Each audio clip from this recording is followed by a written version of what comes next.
For your well-being.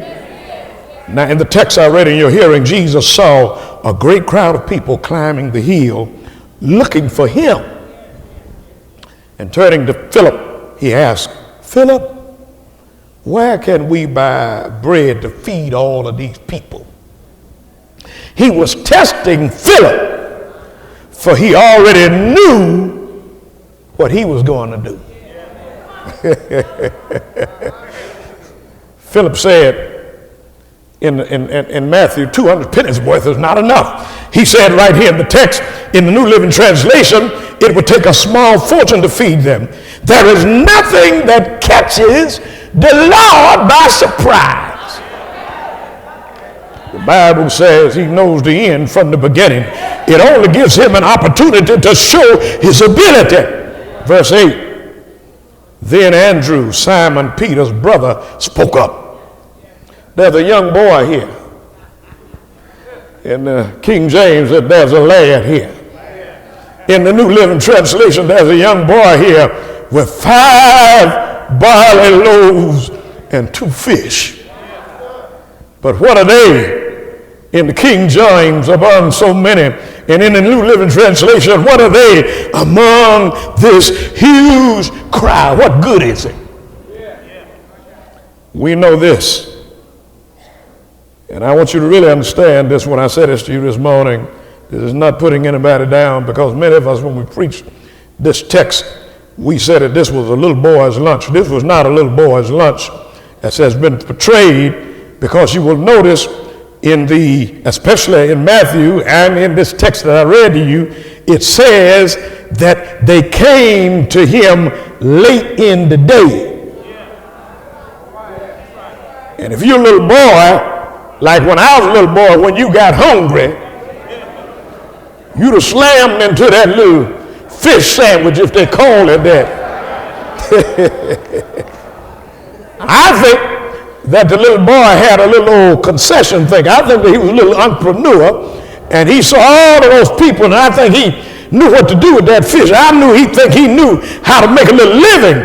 But Andrew didn't think that the boy's lunch was enough, the boy's food was enough.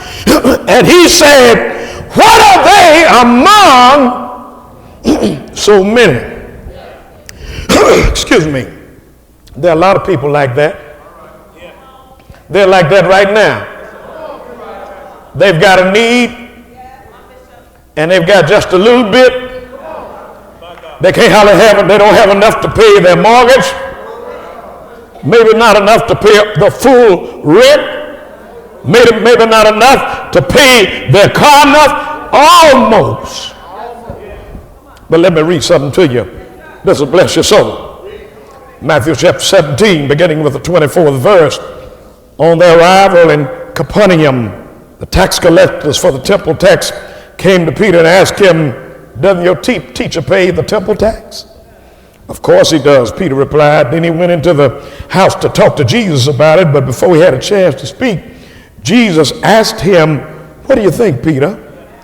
Do kings tax their own people or the foreigners they've conquered? They tax the foreigners, Peter replied. Well, then Jesus said, the citizens are free. However, we don't want to offend them, so go down to the lake and throw in a line. Open the mouth of the first fish you catch, and you will find a coin. Take the coin and pay the tax for both of us. Now, I know some of you are still strong. You're still guessing. You're still being presumptuous. You're wondering what in the world has this to do with you. It has much to do with you, because if Jesus can tell the fish to show up and just tell the disciple to throw out the line and tell him the first one, God knows where you live. He knows what you are enduring, and he knows how much you owe, and he can fix it.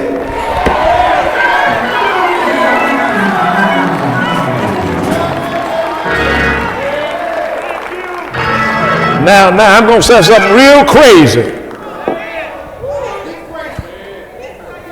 And I know you don't even want to hear it. And the reason why you don't want to hear it is because you don't believe in miracles. God can do anything. He can create a situation. He can have somebody just to walk by you and put an envelope in your hand. He can have somebody to drop something in the mail for you. He can have somebody that you've never met before in your whole life to call you down to the tax office and tell you, don't worry about it.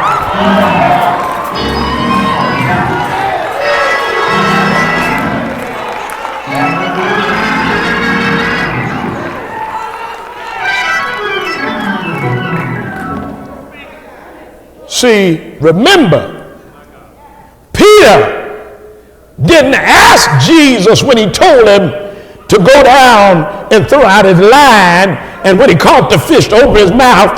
When Peter heard what Jesus told him, he just did what he told him to do.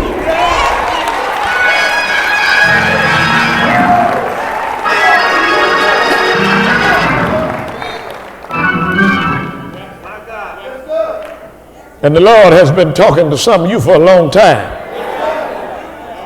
And some of you have hard-headedness. And you know what Mama said about a hard head?